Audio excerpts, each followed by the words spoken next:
and welcome to Good Morning Thailand. It's Thursday and up to show number 39. Good morning to Sumi Suryan, our marketing and communications consultant. Good morning, Tim. You keep on coming up with new titles each week. Yes, well, I've got a few things going on, so more probably for this forum will be marketing and communications. And more importantly, Sumi's like a business person and is like immersed in the business world here as well. So certainly very qualified to talk about a lot of the topics we get. And from Bangkok today, we've got Ben, oh goodness gracious, I've got his name, Ben Hart. Hi Ben, how are you? Hi, how's it going? From Integrity Legal in Bangkok. Ben, thank you for joining us. Thanks for having me. Maybe just start, give us a little bit of insight of what life's like in Bangkok at the moment. I take it you're not going out to a lot of restaurants. Yeah, pretty quiet up here at the minute. We're under this new set of expanded restrictions, so yeah, not a lot going on. Work does continue around here because unfortunately visas and things don't stop for this, but yeah, it's pretty subdued at the moment. Sure. All right, we'll probably have another bit of a chat about life in Bangkok soon. Good morning to all our live viewers online. Who have we got?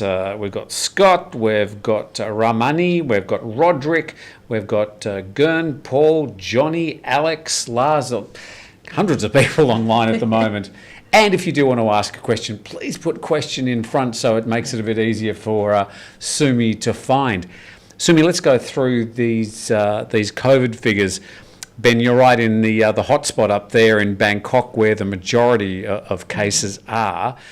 Today, sadly, we've got 9,186 new infections announced over the past 24 hours and 98 deaths, COVID-related deaths. 79 are from prisons. So, I mean, the good news in all this is that the number of cases in prisons is dropping, but I think, Ben, we've sort of got these milestones coming up of skipping over 10,000 new infections and 100 new deaths every day. That's going to be a sort of a bad psychological milestone. Not going to be a good one. Yeah, I think that's true. And let's hope when we don't actually get there. But the number today is, it's the first day it's been over 9,000 for 2 or 3 days. Interestingly, Ben, you might like to comment on this. In the United States, where we get a lot of comments every day saying, oh, everything's fine, everything's open, we're not wearing masks, life's back to normal. Just checking the COVID numbers there, the numbers of new cases has tripled over the past 3 weeks, and in some states it's gone up nearly 10 times in the past 3 weeks. So it may be that the Delta variant is starting to have an effect on case numbers over there as well. So I think the bottom line in all this is that we're not out of the woods yet, and that we're probably right in the middle of this COVID pandemic, not necessarily at the end at this stage. All right, so let's have a quick update on Phuket cases. on Phuket, well, the Sandbox. What's happening with the Sandbox? Okay, so let me update with the current cases in Phuket. So we've got 8 local cases yesterday and 3 Sandbox cases. So that brings us up to 11 in total yesterday. And currently we've got 25 cases in week 1. So that's including local and Sandbox cases. But we've only got 1 for the first week. When Sandbox started, and second now with 9 Sandbox cases. Currently, international arrivals to date, as of 13th of July, we've got, 2 days ago was 396 international travelers from 3 different airlines, not 3 different airlines, but 3 flights. So 2 of them were Singapore Airlines and 1 from Emirates. And that brings us to a total of 5,174 international travelers to date on the Sandbox scheme, and we have 265,000 room nights booked up to September in Phuket. So things are sort of heading in the right direction, slowly but surely. Interestingly, Sumi and Ben, we have a situation that Samui, not Sumi, but Samui is opening up today. It's the first day of their Sandbox, which is called Samui Plus, Ben. and they actually don't have any tourists arriving today as such. But I do have a number of people who are flying in, a guest of the island and the TAT, who of course will be Instagramming and sending some beautiful beach photos to their followers. So it's going to be a slow start for these sandboxes as they open up, Ben. Yeah, that's kind of the trend we're seeing up here. It's sort of a corridor type of setup coming through the Bangkok airport and then moving down to Samui, and I think it's going to take a little time for that to really gain traction. Yeah, obviously a little bit difficult with the situation in Bangkok and the restrictions. People flying into Bangkok are obviously having to fly in from overseas and do an ASQ. So these Samui customers are going to have to be shuffled off their flights and somehow contained and then put onto a Bangkok Airways flight. So there's going to be some extra precautions with the situation up in Bangkok at the moment. They were calling it the sealed terminal measures. I remember seeing some information about that some months back. So essentially, yeah, they're sort of sequestered and they're put through sort of their own pipeline to get down to Samui. Now, Ben, we've got you online today specifically to talk about what we're calling the sort of the Stephanie issue. So we'll remind people about all that and have a talk about people's legal rights during this COVID situation. But you are watching Good Morning Thailand. I'm Tim, this is Sumi, and we've got Ben, of course, online from Bangkok. And we've got all you people out there as well. Thank you very much for watching. We'll be back right after this break.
You're on Good Morning Thailand, Thursday edition, and we appreciate you joining the show today.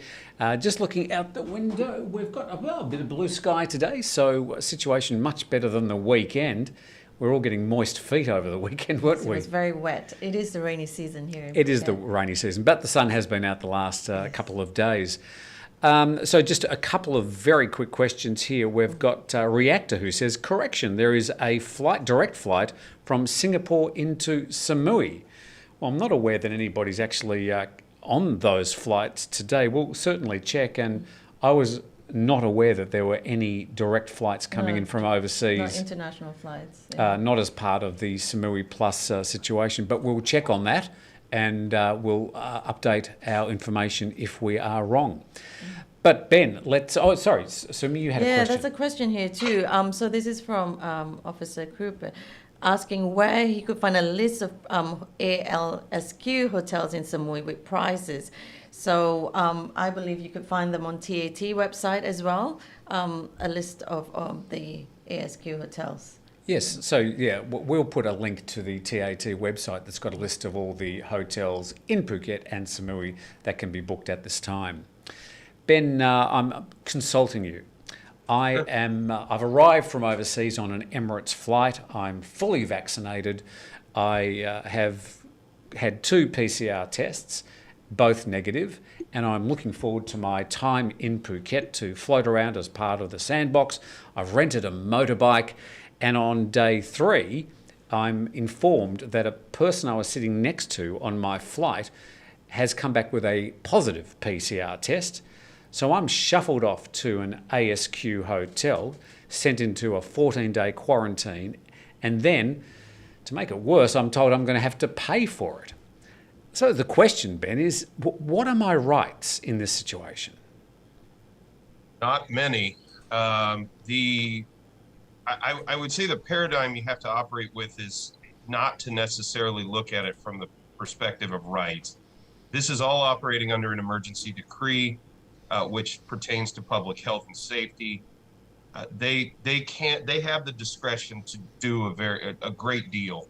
Now that being said, they can't do it without some form of cause, and obviously the cause here being, or the cause they're citing, is the presumption that some kind of transmission may have occurred as on that flight. It's not really an answer anybody really wants to hear, I'm sure. But yeah, unfortunately, there really isn't much in the way of rights that you'd be looking at with respect to response to that. So what if you sort of stamp your feet and scream and yell and lie on the ground and wave your arms and say, I demand to see my consulate, I demand to see my embassy? What is any of this going to do? You could, wow, not much, probably. I never really thought of it from that perspective, but I guess if one is being detained, one could request some kind of communication with their consulate or embassy. I suspect they would probably do that by Zoom or something like that. A lot of people have a misconception about what embassies and consulates do with respect to detention overseas or arrest overseas. Basically, they're just making sure that you're not going through any inhumane treatment. The response to that, if I'm the Thai government, would be, hey, this was part and parcel, this is part of the terms of coming into the sandbox, is that this is a risk of happening. You can be put into ASQ. So we're just acting on the protocols we had set in place. Okay, Sumi. Yeah. Okay, so a quick question here as well. There's a question from Trevor, who said that if South Africa is in a red zone country, how could they enter Phuket and get infected with COVID?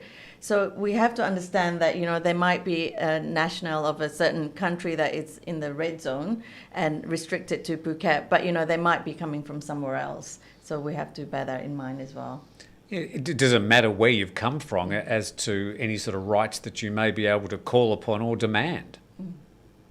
Yeah, that really is fundamentally the issue, is that at any given time, what rights does any foreign national have in any country? And I know that will probably inspire some passionate response from people, but that is a fact to look at. On top of that, you're intentionally coming in to a jurisdiction that's operating under an emergency decree, and that has protocols in place, which do clearly lay this out. When they brought online the Phuket Sandbox, they said, look, if the situation progresses in a negative way, we have protocols in place where we will roll back these sort of liberties, if you will, on people. Reasonable people can disagree if that's necessary. That's not really the point of talking here. We're talking about the practical implications, and the practical implication is that they can place you in an ASQ if they deem that you possibly represent a health threat. Yeah. I'm sure this is on everybody's minds as well. Like, where would you find that kind of information, like the risk, that you might be exposed to if you are, with someone? Read the fine print. Yes. Yeah, there's no really. Well, it's been out there from I remember right before they reopened it. They came out and reiterated some protocols and said, look, if the numbers go up, we can go ahead and reinstitute this. So to the Thai government's credit, they did try to, I think they've tried to be as forthright as they can be about what are the implications of a detrimental or a negative situation coming up while this sandbox initiative is ongoing. Right, we've got Ben Hart from Integrity Legal online from Bangkok. Sumi here in the studio with me. We're going to have a quick break and come back. Got plenty more of your questions from Bipolar, from Catch Bay, from Eddie, Ben and Kev O. We'll get to those right after this. The Thaiger is getting behind businesses for the restart of tourism next month. With 60,000 daily YouTube viewers and around 8 million clicks on our website each month, half of them from overseas, let us help you get in contact with the next wave of inbound travelers. Thaiger is offering 50% discounts on packages right through this month. Details in the description under this video. You're on Good Morning Thailand. It's Thursday and we're having a talk about some of the legal grey areas in regards to these reopenings here in Thailand as the country slowly and carefully welcomes back travellers from overseas. And today is the first day of Samui Plus. Good luck to everybody in Samui. It's going to be a bit of a slow start, but you know, You've got to start somewhere. got to start somewhere. And this is a situation that a lot of countries and a lot of tourist destinations are all going to have to face. And it's going to be lumpy and it's not going to all be smooth. Ben, a quick question from Eddie to you. How can an American lawyer advise on Thailand law and regulations? Well, I'm kind of a unique American lawyer insofar as my credentials are from the United States. I am licensed in the United States. I got my Juris Doctorate in the United States, but I'm also a naturalized Thai citizen. I've been entirely through the Thai immigration process, and I also have, I've been dealing with the response, if you will, the emergency decree provisions pertaining to Thai immigration since basically day one. Not basically, since day one, since they instituted the emergency decree in March 2020, we've been dealing with pretty much every permutation of Thai immigration law that they've brought forward since this all began. So I think I'm actually, if anything, uniquely qualified to discuss that. Indeed. Just going back to Stephanie's issue, you've got a question we'll go to in just a moment, Sumi. With Stephanie, what she did is rather than reaching out to embassies and consulates and calling police and tourist police and she didn't really cause any fuss at all, but she jumped onto social media, posted on her Instagram, on her Facebook. She contacted us and we did an interview, and that all ended up drawing a lot of attention to her. So is this the modern way of bringing attention to your problem when you are in a bit of a grey area, hoping to sort of shame people into action? Well, I see where people might think that is an optimal way to go. My personal opinion is you need to be rather careful with that. That can backfire pretty substantially on people. As we have seen, there has been some government comment on issues associated with quote unquote fake news, issues associated with how the ongoing Phuket Sandbox implementation and protocols are portrayed. So I would say that while it's perfectly acceptable to make reasonable complaints, if you will, known, you want to be a little bit careful with how you frame that, because you don't want it to be seen as sort of trying to incite undue fear or panic. Even if it's true, the government could deem it as inciting a bad situation. I suppose that's the gist. And as you said, it's an emergency decree. Correct. And they have come out, as we've seen in recent days, I believe you reported on specifically as well, you know,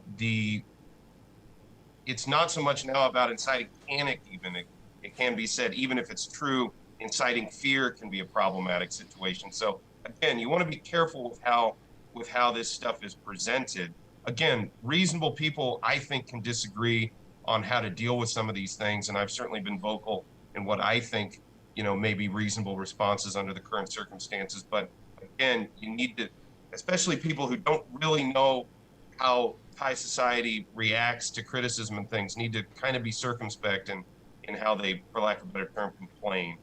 Sure. Sumi. Yeah, well, currently there's so much attention on Phuket Sandbox. I think people are also wanting to know what the situation is on the ground and how, you know, travelers are getting on with the sandbox.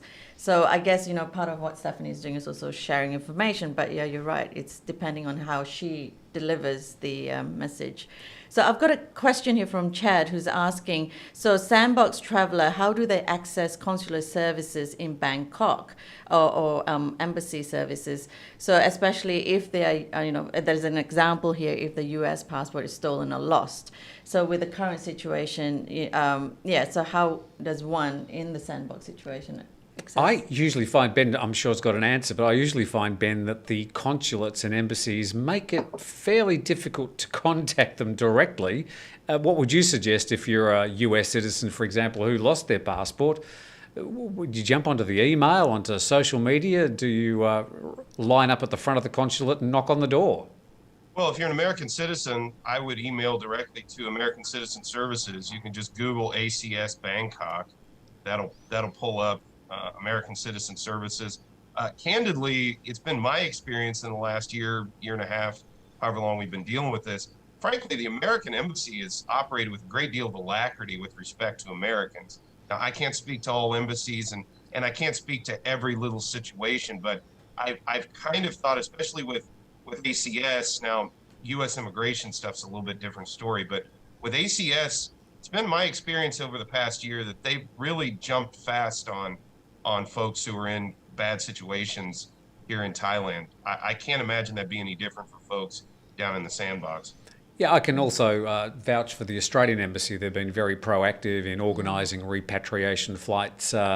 None of the embassies, well, only 4 countries around the world have shown much interest in supporting citizens in Thailand for getting vaccines outside the current Thai rollout. But what's your situation with that? Do you think the American Embassy, for example, should be helping its citizens with getting vaccinated because the rollout isn't going to plan here in Thailand?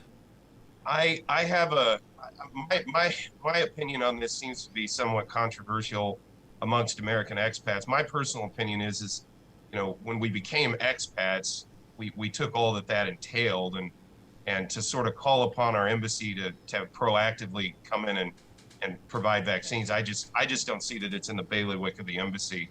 Now, that said, there's another side to that, which basic services, again, which I think they've been rather good about, losing a passport, things like that. Yes, I think they should be operating with alacrity with respect to that. As far as vaccines, not so much. One thing to know, the American Embassy, just kind of a shout out to them in a positive policy move. They went ahead and allowed expired U.S. passport holders to return home under a certain set of criteria. And that was extremely helpful. I've seen that actually in practice help out a lot of Americans that they had their passport, it's expired, it's got a year left, it's only expired within a few months. And the American embassy came out, the State Department came out and said, yeah, with that, you can go ahead and return home under most circumstances. Okay, Sumi. Yeah, that's certainly very helpful because I think a lot of the, many of the embassies still would like a face-to-face appointment, especially for expired passports. American embassy generally, there's certain criteria for this, but you can generally deal with that by mail oftentimes for renewal, but for like new passports and things, sometimes, yeah, you've got to go in person. I've got a question here from Brad. So he's asking, since you can't leave and come back without quarantine, can you extend your time allowed in the country? Yeah, most people are here on the tourist visa up to 60 days. So yeah, they can definitely extend, I think, if they wanted to. Yeah, there's also an emergency extension situation, I understand, Ben, for people that have sort of been stuck here because they either can't get back because of border situations with their own country or problems with flights. I think that's now extended to the end of September. Yeah, I think that's correct. Again, there's a little bit of misconception with respect to that because you had to have been stuck. Technically, the rules dictate you had to have been stuck at the time the decree came in place. If you entered Thailand subsequent to that, they may not exercise their discretion to allow that kind of extension. Another thing to think about is it may be possible once you're in Thailand.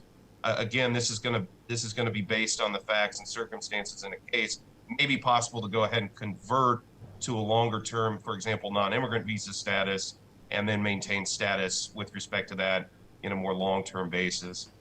Yeah, obviously there's a little bit of case by case with some of those. So if you have any queries or questions, best to probably front up to your immigration department and just take somebody aside and have a bit of a chat. Comment here from Delta, who says, is the vaccine required for a certificate of entry? My understanding is, yes, you have to be fully vaccinated to get a certificate of entry at the moment. Otherwise, if you want to come to Thailand without being vaccinated, you'll have to go through Bangkok and an ASQ, a hotel that's going to require you to stay there for, I think, 15 days and 14 nights. Yeah, and you do need a certificate of fit for travel as well. And I think with the Sandbox PCR tests, they do it on the on the arrival, sixth day, and then on the 13th day.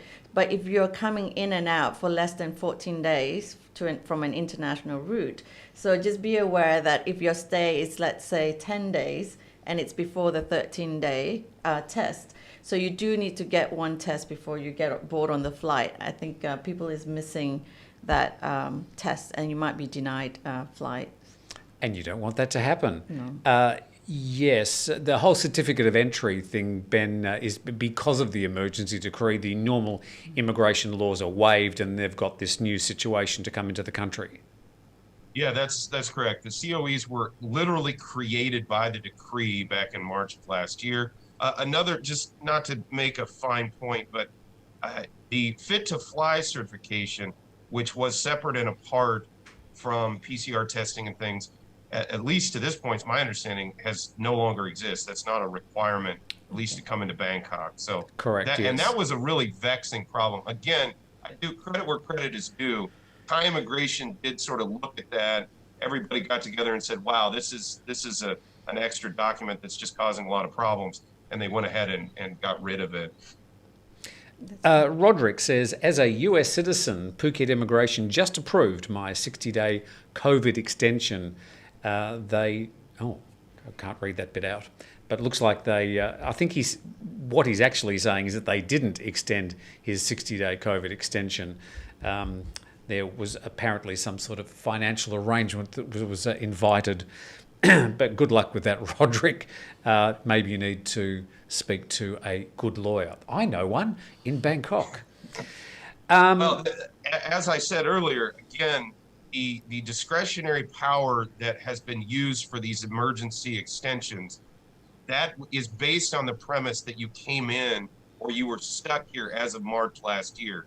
They're not always exercising that with respect to folks that have come in as subsequent to that time. Do you get any feeling, Ben, a question completely without notice, of the number of expats or the percentage of expats that have returned to their homes because of this COVID situation and the vexations with visas, or maybe not being able to renew their visas?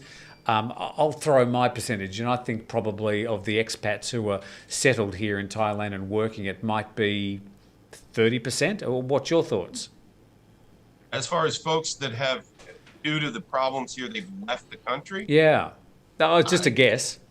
Candidly, everyone we have dealt with, we've managed to find some form of solution to keep them here. So amongst prospective non-immigrants, I would say it's pretty low. Now, tourists who just kind of got, or even kind of long-term travelers from the sort of pre-pandemic long-term travel kind of mindset, I think a lot of those folks probably cut their trip shorter than they might otherwise would have under different circumstances. But we've usually been able to find solutions for pretty much anybody to be able to stay. Now, sometimes it's more unorthodox solutions than others, but we've usually managed to find ways to keep people here. I think that's a really good point that you make there, Ben, that if you really want to stay in Thailand and you've got the cash and stuff to keep you going, that there's always a way that you can find.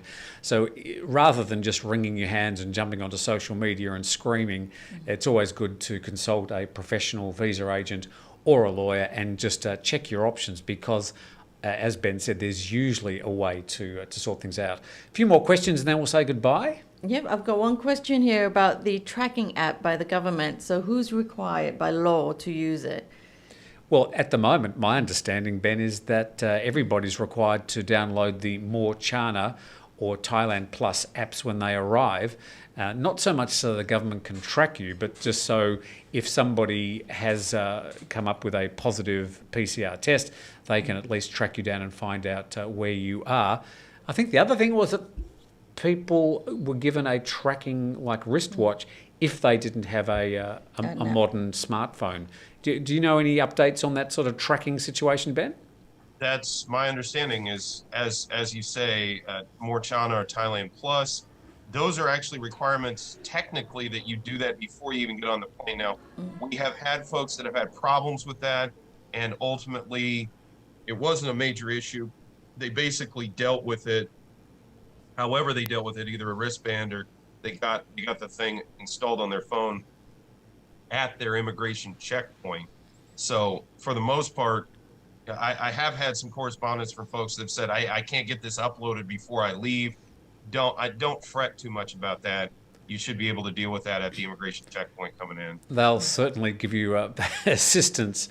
One from Jim here. A question: do you think that the lack of public policy experience by the military junta is the reason why the rollout is so confusing and mishandled? Excuse me, Jim, part of that's an opinion, and we really shouldn't refer to them as the military junta here in Thailand. Whether you like it or not, they are the sovereign government of Thailand. They had an election back in March 2019, so I think we need to sort of move on from calling them a military junta. But would you have any sort of comments on that comment, Ben? Well, I would say that whatever response, policy or otherwise, has been lacking, and I think reasonable people can take issue with that.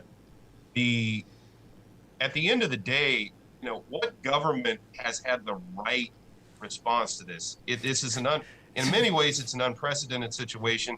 I would argue in a global sense, many countries, my opinion is just my opinion, I think a lot of governments fundamentally overreacted with respect to state policy on some of this stuff. But I'm not going to sit around and point fingers and place blame myself, because I don't know what I would have done under these circumstances. I mean, who knows how to do? Is there anybody alive that was alive now that was alive in the last pandemic? So again, I have a hard time pointing the muddy end of the stick at the government for any of their response per se. Now, I think we should learn as we go, and the things that work. Let's deal with that and move forward with that. And the things that haven't worked, maybe go ahead and just sort of let that fall by the wayside. Yeah, I'd say that the leaders in Thailand, although they have changed, that the actual public servant, the people sort of handling policy and looking after public health, the people that, the bean counters that go to their jobs every day are much the same people that were before with the other elected government. So I think the handling of it has been confusing and vexing, but as Ben said, where hasn't it been? One more question from you, Sumi, and then we'll say goodbye. Sure, and this one's for Ben. So there's a question from Steve who wants to know, is there a particular reason why some embassies are offering free vaccination? For example, the French embassy in Pattaya hospitals for their citizens. It's France, China, and Switzerland, I believe. Well, I mean, that's the prerogative of the sovereign governments of those nations. I mean, at the end of the day, if those governments decide to go ahead and allocate resources to that end and set policy that way, then that's just what they've decided to do. France, Switzerland, and China have taken one approach. Other countries and governments around the world have taken a different approach. So, I mean, it's just, at the end of the day, it was just up to those countries, and it still is. Mention from one of our members, Greg R., who says, Ben is correct on the passport handling at the US Embassy. Thank you very much, Greg R., for being a member and sending the question in. And also a few comments here. One here from Ponzu07, who said, I sent my COE application in on July the 2nd. He's basically having some problems getting his certificate of entry approved. A lot of people seem to have been delayed. They're wanting to come to participate in the Sandbox or go to Samui in their new Samui Plus, but they're having problems getting their certificates of entry.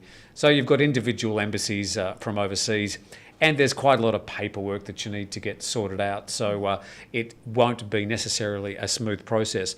But the people who have arrived say they're enjoying the place and that they haven't really had any bumps along the way, except for perhaps Stephanie.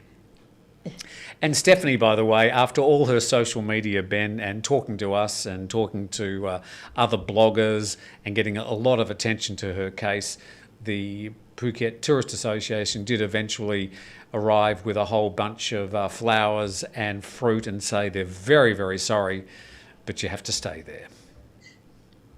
All right. With that, we do thank you very much, Ben Hart from Thanks for having me. Integrity Legal. Just lift up your right finger and point. There it is, Integrity Legal. If you want to get a lawyer on your side if you ever need to. And of course, usually with lawyers, the best thing to do is never have to run into them, except to have a beer in a bar sometime. We're like police. No one likes us until they need one. Sure. Anyway, Ben, we do appreciate you coming on, and maybe get you back in a couple of weeks when there's some other little legal grey area we need to clarify. Thanks for popping in. Looking forward to it. Thank you, Ben. Thank you. And Sumi, thank you very much as well. Thank you, Tim. Thanks again for having me. Great to see you, Sumi Surian, here on the Thaiger. And from all of us at the Thaiger, from Ben, from Sumi, from all the people who joined in today's programs, as well as Jason and Jay, we thank you for watching. Jay is in the hot seat tomorrow. We look forward to that, and we'll see what he can come up with his shirt game as well. But from all of us here at the Thaiger, thanks for watching. Thank you.